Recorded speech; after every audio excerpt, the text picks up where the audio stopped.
Well now, darlin', there's a cool slant of light sneakin' through the screen door this evenin', and the breeze is carryin' that sweet honeysuckle perfume clear up from the creek bed. Same as it did back in the summer of '67 when I learned how a secret can scorch a heart and keep on smolderin' for 6 long decades. My name's Darlene May Whitaker. Folks round Pike County mostly call me Miss Darlene these days, and I'm 76 winters worn sittin' on this porch swing that grown soft as a lullaby while my fingers worry the edge of a little pink blanket I stitched one lifetime ago. It's funny, sugar, how the faint rustle of cotton between your thumbs or that first whiff of honeysuckle can yank open a memory you tried to nail shut with Sunday prayers and good behavior. Soon as that scent floated in after supper, my chest hitched the very same way it did the night Mama whispered, "Girl, hush your crying, you give that child to your sister, and you never speak of it again." The mountain dusk might fool a passerby into thinking I'm calm, but Lord have mercy, my bones remember that hush like it was yesterday. Now I know you got dishes to wash and phones buzzin', but if you'll sit a spell with me I'll tell you why this faded scrap of cloth still keeps me wide-eyed long after the whippoorwills quit their singin'. And hey, if you feel that hush settlin' over you the way twilight settles over the ridge, go on and tap that little thumbs up, maybe leave a note down yonder in the comments, and, if it ain't too much trouble, hit subscribe so we can rock here together again. I surely would be obliged. Anyhow, let me roll the clock back to Pikeville, Kentucky, June of '67, coal dust floatin' like gray snow and every porch radio hummin' with news from Vietnam. I was 16, belly round as the harvest moon, and scared near speechless because the boy who promised to write never came back from the jungle. Mama feared Daddy's temper would tear the roof right off if he found out, so she packed me off to Linda, my big sister, who'd married a gentleman but couldn't carry babies of her own. We struck a bargain in Linda's kitchen, linoleum sticky with lemonade spills. Linda would raise my little girl as hers, Mama would swear the neighbors to silence, and me, I'd go back to being the aunt, not so much as a murmur. They said it was for the best, and maybe it was for a while, but child, silence turns sharp and every candle you don't blow becomes another thorn in your throat. For 55 years I lugged that hush like a sack of coal across my shoulders until one ordinary afternoon in 2022, when a message popped up on my phone and a stranger's profile picture, my very own eyes staring back at me, asked if I might have some explainin' to do. That, sweet friend, is why this blanket feels heavier than any quilt has a right to, and why my heart's poundin' louder than the cicadas tonight, beggin' me to speak at last. So pull your chair closer, feel the night air cool against your skin, and listen while an old mountain woman digs up the roots of a promise that never should have been planted. I'm fixin' to lead you through hush-hush deals, sisterly vows, and a daughter who grew up believin' her mama was already waitin' for her in heaven, and before we're done, you just might start wonderin' what secrets are rattlin' around your own family tree. Well now, if you'll picture a narrow holler cradled between green-shouldered ridges, that's where my earliest memories rest. Pikeville, Kentucky, early 1950s, when coal trains clacked like iron grasshoppers and each sunrise tasted of soot, sorghum, and sizzling bacon grease. Mama scrubbed the porch till the boards showed daylight through, humming blessed assurance, so gentle the hymn felt quilted straight into the pine. Daddy rose at 4, lantern swinging, boots thumping the steps while I lay beneath a patchwork quilt listening for whippoorwills winding down their night chorus. Days ambled slow, sugar, marked by rooster crow, arithmetic recitations, and the soft thump of a Bible set on the table before supper. The world beyond the holler felt grand and mysterious, but my lane was lined with blackberry brambles, honeysuckle vines, and neighbors who'd wave even when their mouths were hidden by coal-dusted handkerchiefs. I was the middle girl of 3, freckles sprinkled like cinnamon across my nose and a heart too tender for gossip. Linda, my big sister, wore steadiness like a Sunday hat, She could balance a pot roast and a crisis without musing her apron. Little Marlene chased lightning bugs and trouble in equal measure. Back then I believed kindness was the truest currency and that everyone eventually circled home again like barn cats at dusk. Most evenings after chores and schoolwork, I'd perch on the back steps reading borrowed magazines perfumed faintly by counters I'd never seen. Church on Sundays was non-negotiable. Wednesday night prayer meeting felt assured. Reverend Tiller thundered about salvation, yet between pew creaks I mostly watched sunlight dance through stained glass, hoping my future might shimmer like that someday. By 16 my braid hung to my waist and my thoughts fluttered past the ridge tops like migrating swallows. The county fair Ferris wheel appeared that summer of 1966 like a halo over the ball field, and that's where Private Billy Hartwell tipped his cap, called me Darlin' May, and bought 2 lemonades. His compliment that my laugh was sweeter than cane sugar sparked a warm bloom in my chest that overruled caution faster than you can say peach cobbler. I carried those words through every hymn, every algebra quiz, every twilight the cicadas raised their ragged lullaby. When the leaves began to redden and Billy shipped back overseas, I tucked his last postcard inside my diary. Certain prayers would guard him like a pocket Bible. Come autumn I discovered my dresses tightening and my monthly calendar gone awry. Fear edged every breath. I pictured Daddy's disappointment, Mama's sleepless worry, and the church lady's whispers rolling clear from vestibule to choir loft. Still, I clung to childish notions that mercy could out judgment. One chilly dawn I confided in Linda, her kitchen sleepy with yesterday's cornbread and fresh coffee. She pressed a steady palm over my fluttering belly and whispered, "We'll sort this, baby girl, we always do." Even then I trusted her promise the way I trusted sunrise. Yet with every heartbeat, I felt childhood slipping like creek water through my fingers. I kept attending school, head bowed, ankles swollen, reciting state capitals while pretending nothing was changing. Mama eyed me like she was tracking storm clouds, but words stayed trapped behind her pressed lips. Daddy, tired from 12-hour shifts underground, never noticed more than my quietness. If he squinted, the holler looked unchanged, yet beneath the surface a slow-moving current had latched onto our family, ready to pull each soul downstream.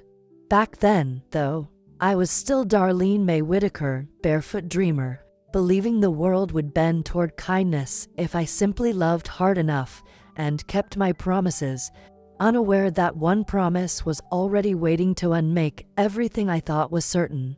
It was Carnival Week this summer I turned 16 when the hinge of my neat world swung wide, though at first I felt only a thump under my ribs, like the pause before the choir's amen.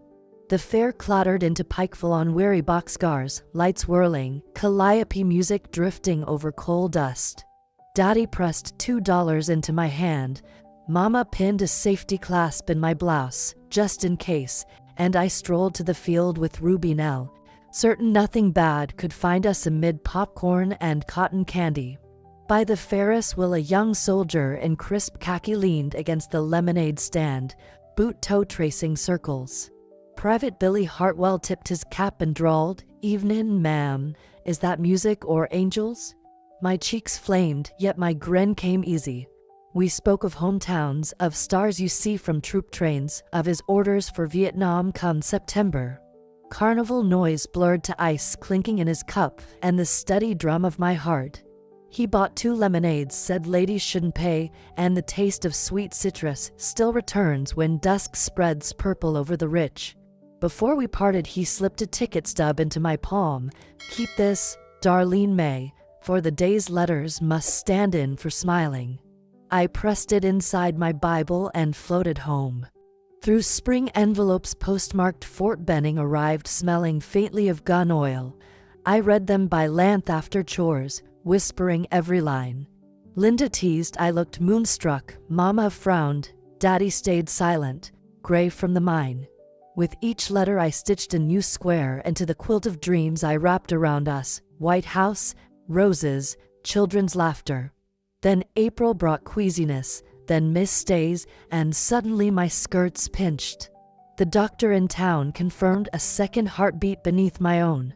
Crossing the bridge home, sunlight flashing off the river, I repeated Billy's last sentence, "Wherever I am, think of me holding your hand." Weeks later, word spread that his patrol was missing near the Cambodian border, and the church bulletin listed more boys lost each Sunday. Mama's fear hardened into orders. No disgrace must stain Whitaker honor. Her solution came through Linda's steady voice. The baby would be Linda's, I would be the aunt, and truth would sleep beneath quilts of courtesy. That verdict, spoken over lukewarm coffee, struck harder than any church bell. I nodded, numb, because my child deserved peace and Daddy deserved one less burden after the mine. In that instant, innocence slipped its hand from mine and vanished into the dark, leaving me clinging to a lemonade ticket and a promise too heavy to hold alone. I recall Mama's hands braiding my hair, sighing like she sensed a storm no skillet could stir. Daddy, lacing boots, patted my shoulder and said I was growing like corn in July, never guessing what rooted inside me. The midway smelled of diesel, kettle corn, hot grease, colors spinning so fast they blurred to promise. When Billy won me a blue glass ring at the dime toss, I slipped it on and thought heaven had stooped to Pike County. His listening eyes made me feel taller than the mountains hemming our holler. Back home, I tucked the ring beside the ticket, vowed every star I'd wait. But stars don't answer, and a girl's body keeps its own calendar. By the time dogwood bloomed, my secret fluttered like a sparrow, warning childhood was packing. Evenings I stitched a pink blanket, whispering God wouldn't let love turn to sorrow, yet sorrow crept anyhow, gloves on, into our kitchen, speaking soft as prayer. Summer bled into fall, and the mountains traded their emerald coats for russet, gold, and sorrow, and that was when the hush around our kitchen table thickened, till even the ticking clock seemed sinful.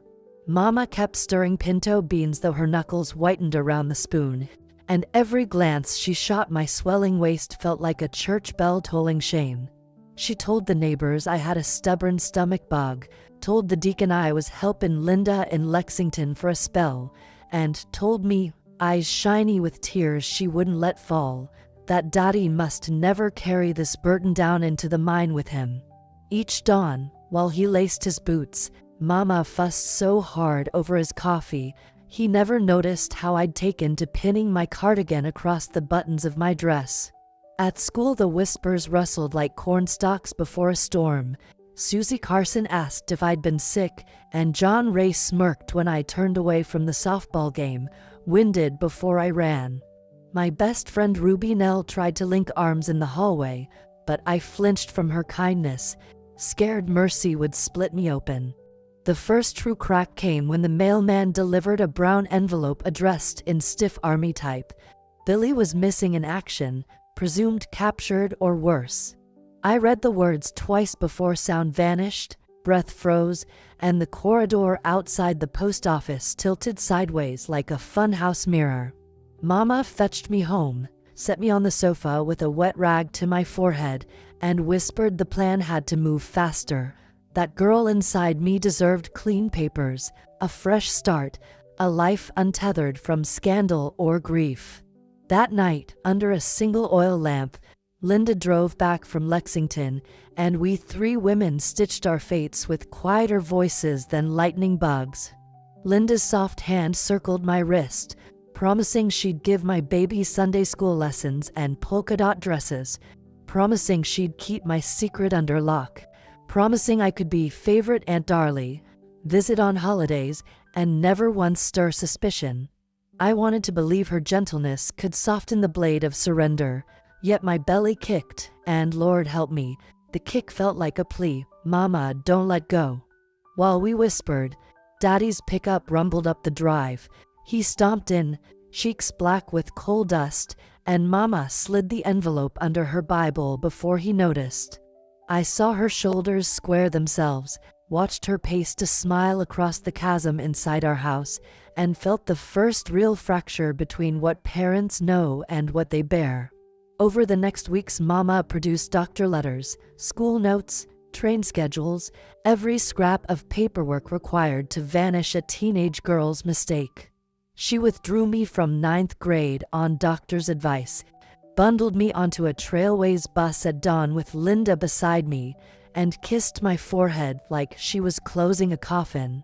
Outside, the window hollers flashed by cornfields, whitewashed churches, coal tipples, all blurring into something I could never step back into unchanged. Each mile tightened the knot inside my chest: keep my baby and shatter daddy's pride, or surrender her and tear my own heart clean in two.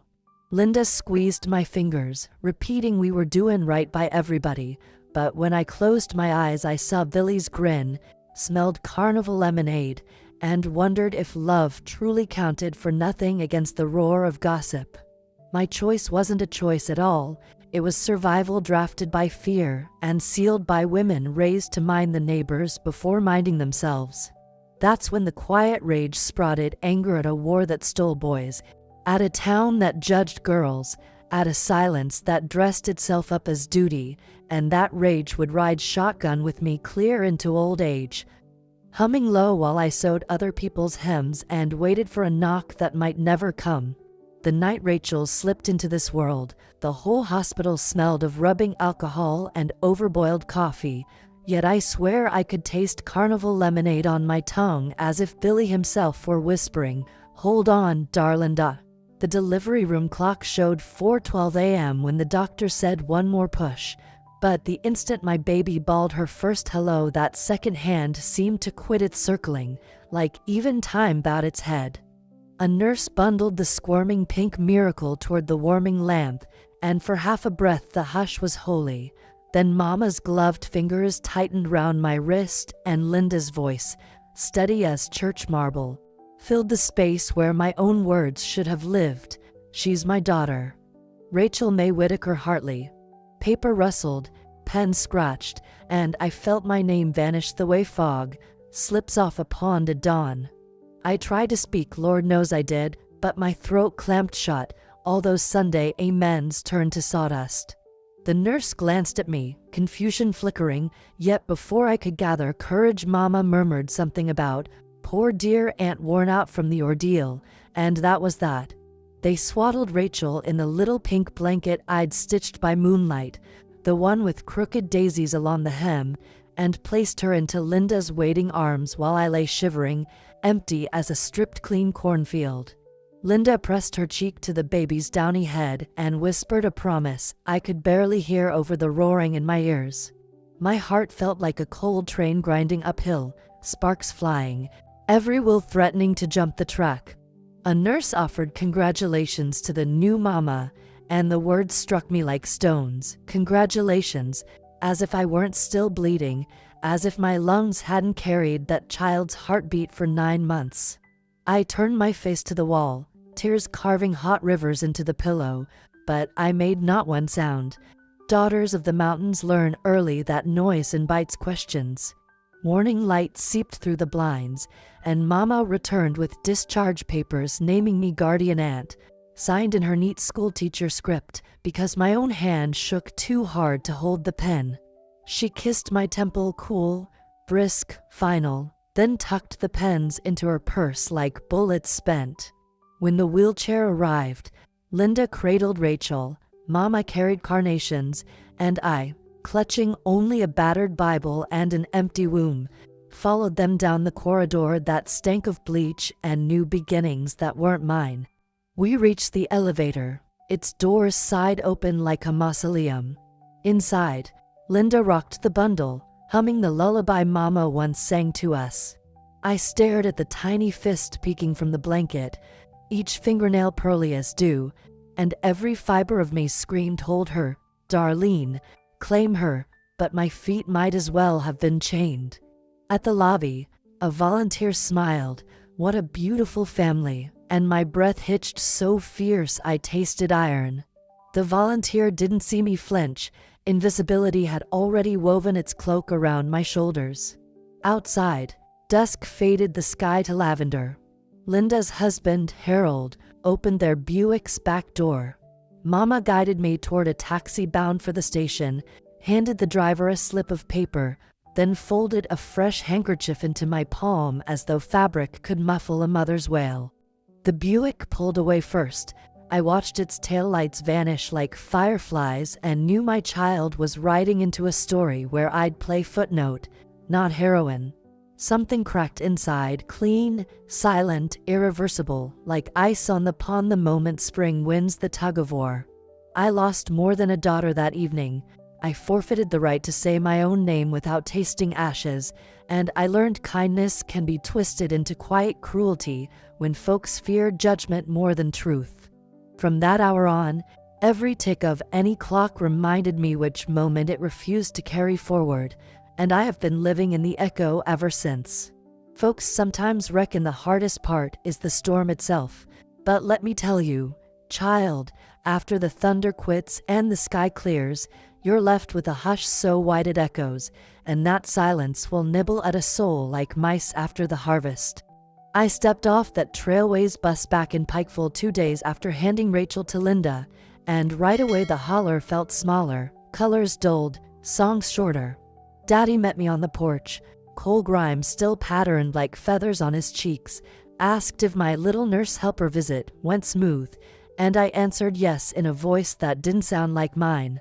Mama brewed chicory coffee extra strong, set a slice of chess pie at my place, and studied me like she feared one more question would blow the hinges clear off our door.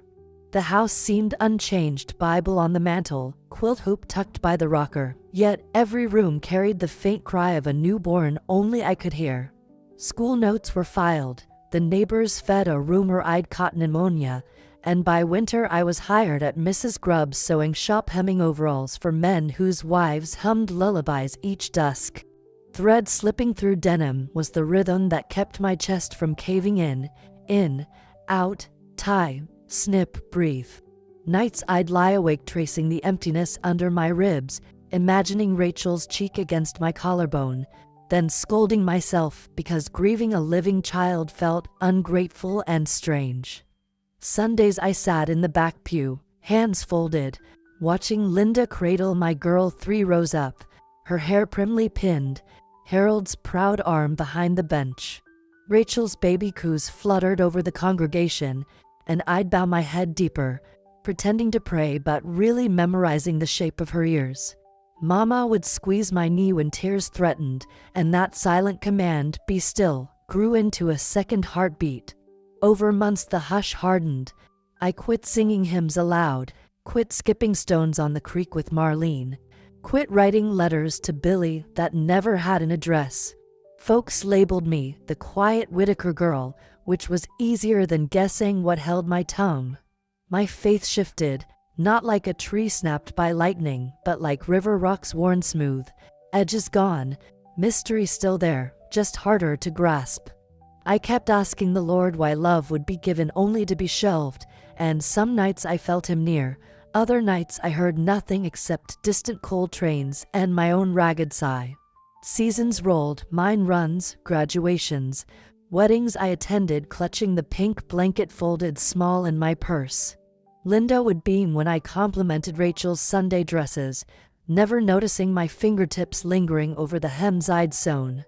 I became the best seamstress in town, maybe because stitching someone else's hopes into sturdy seams was the closest I could come to mending the tear inside me.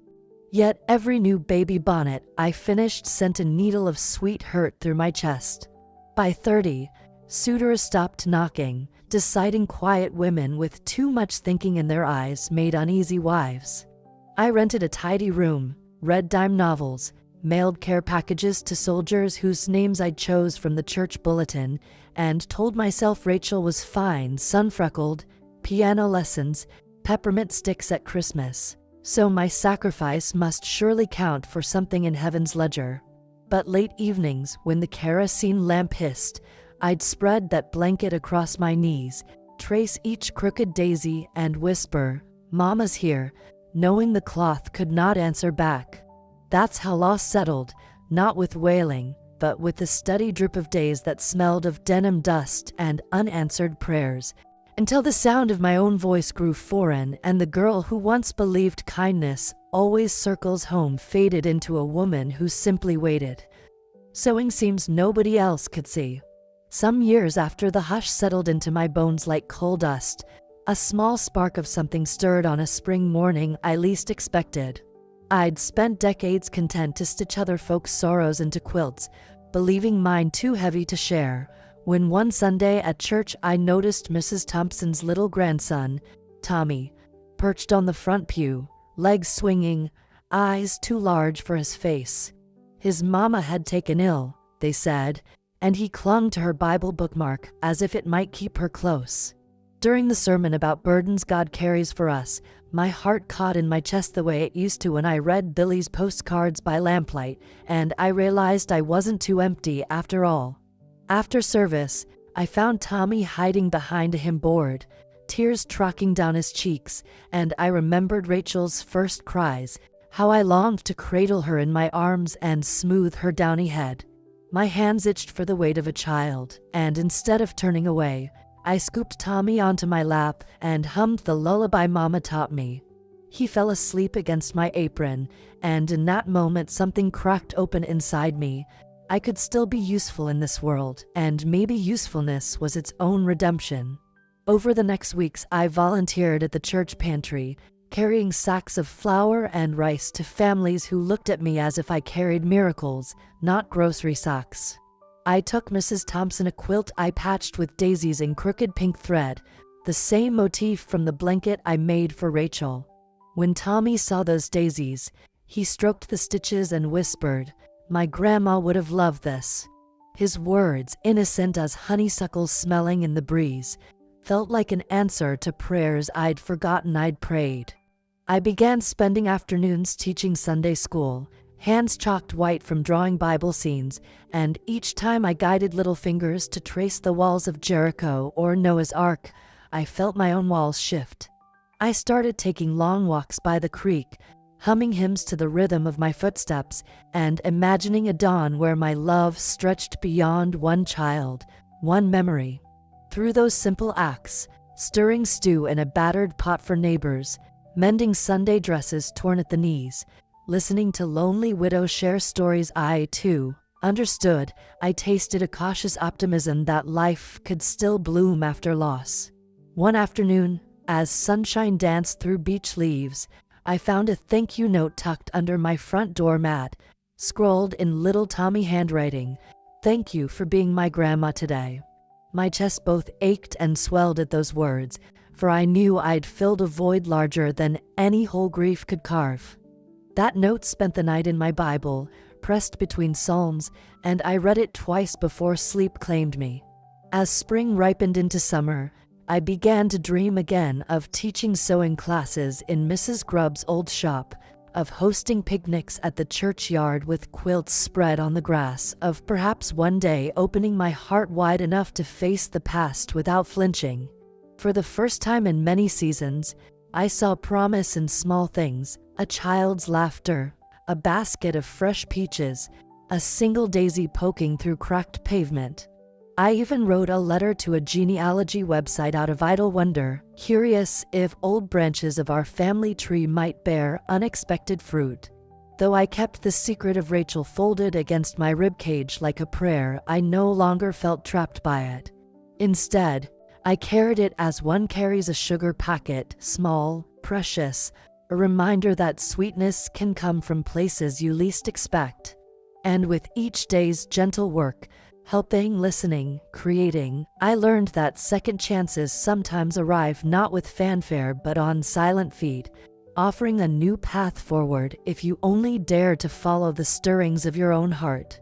One crisp autumn morning, I rose before dawn and carried that little pink blanket down to the rosebush at the corner of our yard, the one Linda always tended when she wasn't well, and I knelt in the chilly earth with a folding spade, heart pounding like the old church bell on revival Sundays, because I had decided at last that I would lay my past to rest in the same soil where my sorrow had taken root. I ran my fingers over the crooked daisies stitched along the edge. The very same daisies I'd once cradled around Rachel's sleeping shoulders, and I whispered to the hush of autumn wind that the time had come to release the weight of secrets too long carried. With each handful of rich, damp soil, I drew a breath that tasted of letting go, and I imagined the blanket transforming from a shackle into the seedbed of new grace. When the hole was shallow, only enough to cover cloth and memory, I placed the blanket gently among the rose roots, feeling its soft cotton give way to earth the way grief eventually gives way to growth. I paused, hand resting on damp ground, and told the blanketed dust of my daughter, I choose you now more than this pain, and in that silent promise, a tremor of hope traveled through me, straight to the lonely places in my chest. The morning sun glinted off the dew like a benediction, and I stood, brushing earth from my knees, knowing I'd just buried not only a quilt but decades of what-ifs and if-onlys. Back inside, I set a fresh sheet of paper on my writing desk, once Linda's old school table, dipped my pen in ink, and wrote to Rachel for the first time since that broken day. My dearest child, I am here, I am sorry, and I love you, and I signed it, Mama. No ants, no apologies, just my truth laid bare. I folded the letter and tucked it in a stamped envelope addressed to her new home in Texas, praying she'd read it with the gentleness that only a mother's hand can offer. I felt lighter with each word, as though prayer itself had seeped from the pen into the paper, and in that act of confession, I sensed a swell of peace coursing through me. That afternoon, I walked to Mrs. Thompson's farm with a basket of hand-sewn handkerchiefs, offering to teach her son a new lullaby and feeling, for a moment, the fierce flutter of a mother's protectiveness rise in my breast again, not the desperate fear of loss, but the gentle conviction that love given freely is never lost. As twilight settled over the ridge, painting the sky in bruised purples and tender pinks, I rocked in my porch chair with a quiet smile, cradling the memory of every hard choice that brought me to this new resolve, that my life would no longer be defined by regret, but by each breath I took going forward. And when the church bell tolled 6, I whispered into the dusk, I choose to live on, without resentment, without sorrow, just onward, and watch the stars appear one by one, certain that though some chapters close, the story remains, ready for hope to ink its pages anew. I've lived long enough to see coal dust settle and wash away, to feel the Sunday hymns echo softer each decade, and what I've come to understand deep in these bones is that secrets bound in silence will always outlive the grief they were meant to bury. Back when I was 16, believing I was sparing my family shame, I handed my little girl to Linda, convinced that what you don't speak of holds no power. But silence is a slow poison. It seeps into corners of your soul you didn't even know were there and turns kindness into chains. Over the years, I patched every tear in overalls, served stew to hungry neighbors, and hummed lullabies to children not my own, all the while believing that keeping my promise preserved love. Instead, it nearly cost me the very thing I cherished most, my daughter's trust, my own voice, and the right to call myself Mama. What I've learned through sorrow and storms and a second chance to heal is this: love cannot be confined by duty or buried beneath courtesy. It demands truth, even when truth aches. It thrives in honesty, even when honesty stings. If you carry a secret, you're holding your own heart hostage. There's a freedom in letting go, in speaking that one hard sentence you've rehearsed in the dark. I discovered that forgiveness lives not in forgetting, but in naming what wounded you and choosing to rise above it. When I finally penned that letter to Rachel, calling myself Mama for the first time, I felt a shiver of resurrection, because I had reclaimed my story, warts and all, and offered it as a bridge instead of a barrier. So, what good is a lesson learned the hard way? It's this: don't bury your truth in the garden of for their own good. Speak your heart plainly in the daylight, because unspoken words have a way of growing monstrous in the shadows. If you've been waiting in quiet agony, convinced you're protecting someone by quieting yourself, remember, love is strongest when it's seen and heard. Maybe it's time you stopped waiting for perfect circumstances, or someone else's permission, or that day when the past feels less heavy, and just let your story breathe. Because in that breath there's hope, and in hope there's the power to change everything you thought was set in stone. At 76 years old, I'm still learning, still stitching new seams in my soul. And I hope you'll learn alongside me. Life's richest blessings bloom when we dare to unearth our truths and plant them in the light. Darlin', here we are at the end of our journey together, and I hope you feel the same warmth settling in your chest that I do as the last glow of sunset fades beyond these ridge tops. I want you to know this story isn't simply a dusty chapter from 1950s Kentucky. It's the pulse that still beats in my heart every morning I draw breath, reminding me that yesterday's choices shape today's courage. I've told you how I buried my little pink blanket beneath those rose bushes, how I finally wrote the words "Mama" on an envelope, how I learned that love unspoken can grow thorny in the dark. Yet all of those moments led me here, to a place of gentle trust in myself and in you. Even now, when the whippoorwills call and the porch light flickers against the gathering stars, I carry both sorrow and hope in the same pocket, knowing each has its purpose.